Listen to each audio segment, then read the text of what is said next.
इसी प्रकार अन्य प्रसंगों को श्रवण करने के लिए महाराज श्री के एकमात्र अधिकृत ऑफिशियल यूट्यूब चैनल को सब्सक्राइब करके बेल आइकन को अवश्य दबा दें।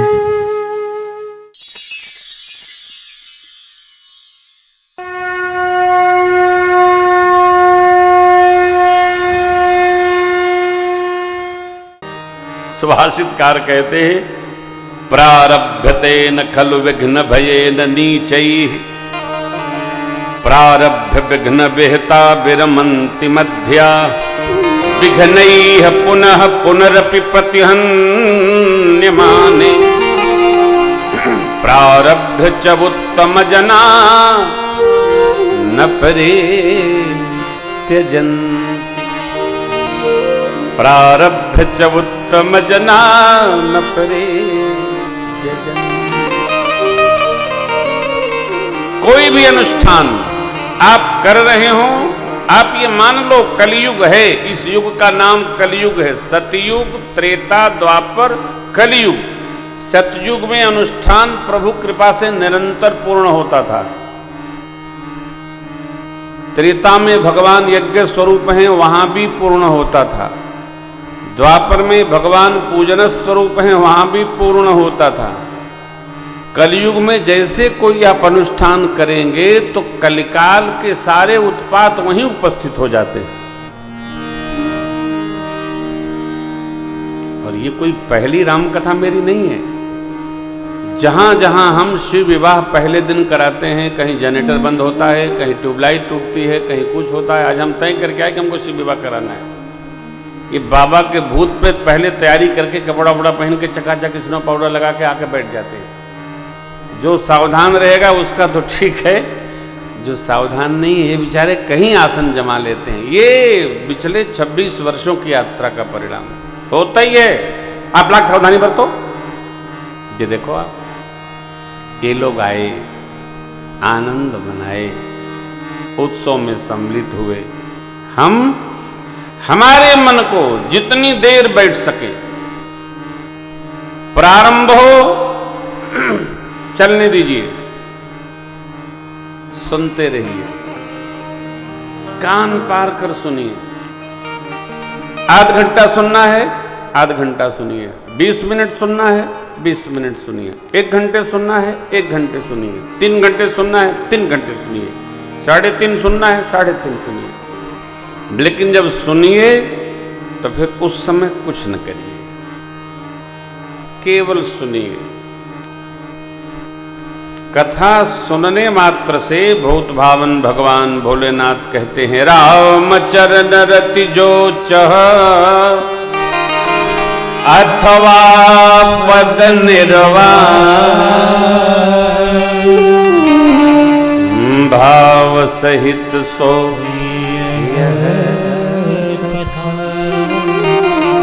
करो श्रवण।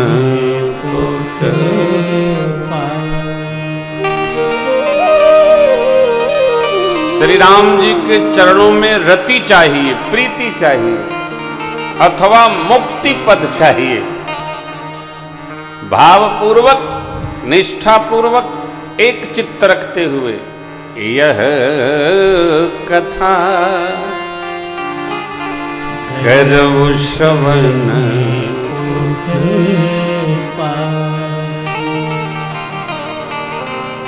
बाध्यता नहीं है।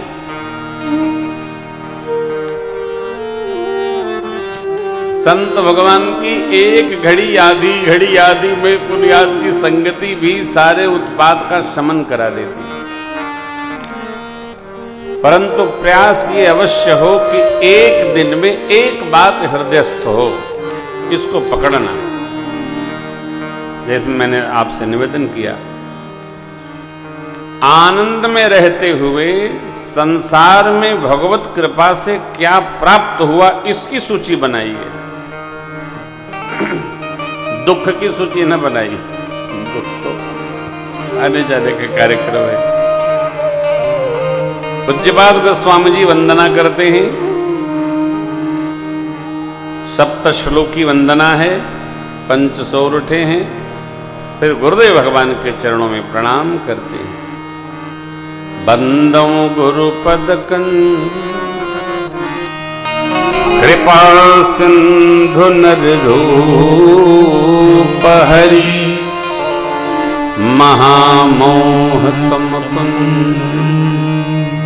जासु वचन रवि कर। सद्गुरुदेव भगवान के वचन सूर्य स्वरूप हैं और संसार का ये विहार व्यवहार ये अंधकार स्वरूप है। सूर्य स्वरूप गुरुदेव भगवान के वचनों के श्रवण मात्र से यह अंधकार अपने आप समाप्त हो जाता है। महामोहतम जासु बचन रवि कर।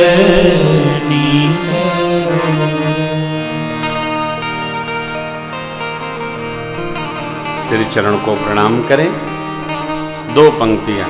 बंदमो गुरु पद पदुम परागा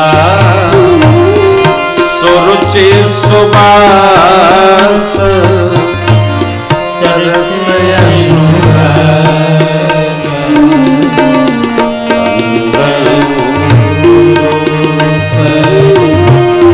पदुम परागा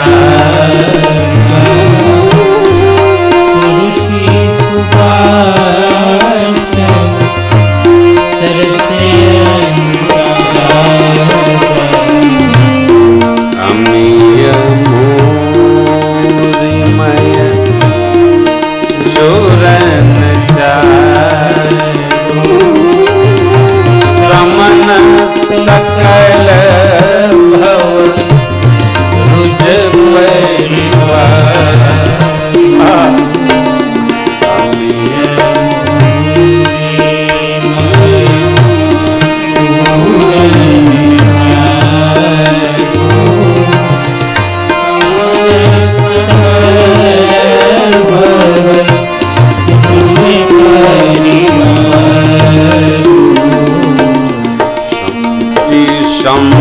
शंभोतन विमल विभूति मंजूल मंगल मोद प्रसूति सुकृति शंभो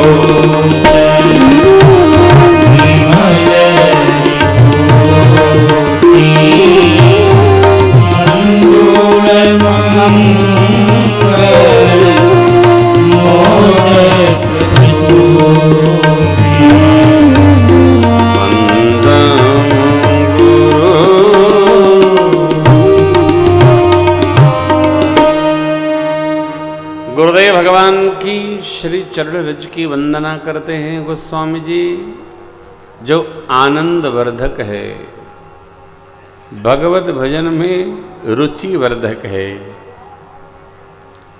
सुस्वादु है।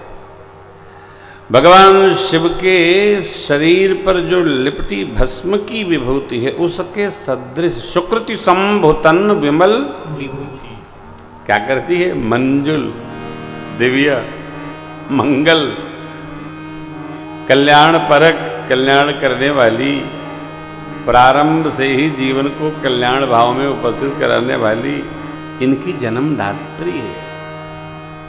मोद का अर्थ है वह सुख, वह रस आनंद का जो छोटे बच्चों को होता है पालने में सोए सोए। मंजुल मंगल मोद प्रसूति, आनंदमय स्वरूप की जन्मदात्री है क्या? श्री गुरु चरण रज। दलन मोह तमसो सप्रकाशो बड़े भाग उर आवई। वो सौभाग्यशाली है जिसके हृदय में यह उपस्थित हो जाती है, जिसके जीवन में प्राप्त है। वंदना बहुत विस्तृत है बाबा का। परिकर वंदना, नाम वंदना, स्वरूप वंदना, व्यास समास पद्धतियों को प्रणाम करते हुए गोस्वामी जी कथा के प्रारंभ में आते हैं। परंपरा का बोध कराया गोस्वामी जी ने और कहा, यह कथा शिव जी ने रचा अपने मन में, समय पाकर मां शिवा को सुनाया, काकभूषुंडी जी को सुनाया, उनसे याज्ञवल्क्य जी पाए, भरद्वाज जी के प्रति गाए। इस प्रकार की कथा परंपरा चली आई। मैंने पूज्यपाद गुरुदेव भगवान से जो शोकर क्षेत्र में कथा सुनी, मैं बहुत छोटा था, समझ में आई नहीं। फिर मेरे मन में जैसा प्रबोध हो रहा है वैसा मैं भाषाबद्ध कर रहा हूं। कोई भी श्रेष्ठ व्यक्ति अपने द्वारा किए हुए किसी कार्य को अपने जिम्मे नहीं लगाता। श्रेष्ठ का मैं नहीं होता। जिसका मैं है उसमें श्रेष्ठत्व का भाव है। लोग कहें तो उदारता, हम कहें तो अहम। श्रेष्ठत्व कहता नहीं है, रहता है, करता है, समय नहीं है। याज्ञवल्क्य बाबा से भरद्वाज जी ने भगवान की पवित्र कथा पूछी और इस क्रम में उन्होंने शिव जी और मां सती का पावन चरित्र सुनाया। आप सब जानते हैं सती मैया दक्ष प्रजापति की पुत्री हैं, तो थोड़ा स्वभाव से जिद्दी मां है, जगजननी है। अरे जिद एक दिन का काम नहीं है, ये तो जन्माद्य संस्कार है। कई कई बच्चे बहुत जिद्दी होते हैं, कई कई बड़े लोग बहुत जिद्दी होते हैं। उनमें उनका दोष नहीं है। उस जीव का संस्कार 3 प्रकार से बनता है। एक जन्माद्य संस्कार जो संचित होकर, क्रियामाण संचित होकर प्रारब्ध में उपस्थित है, उससे जन्माद्य संस्कार बनता है। जन्माद्य संस्कार को कोई परिवर्तित नहीं कर सकता। दूसरा कुल संस्कार, जहां उसका जन्म हो गया, कुछ संस्कार उसके लग जाते हैं। तीसरा संग संस्कार, संगते जति कुमंत्रते राजा, मानत ज्ञान पानते राजा। संग को हम संभाल सकते हैं, बस संग संस्कार को बचाना चाहिए। संगति सदैव श्रेष्ठ जनों की करनी चाहिए, ऐसा प्रभु का भी उपदेश है।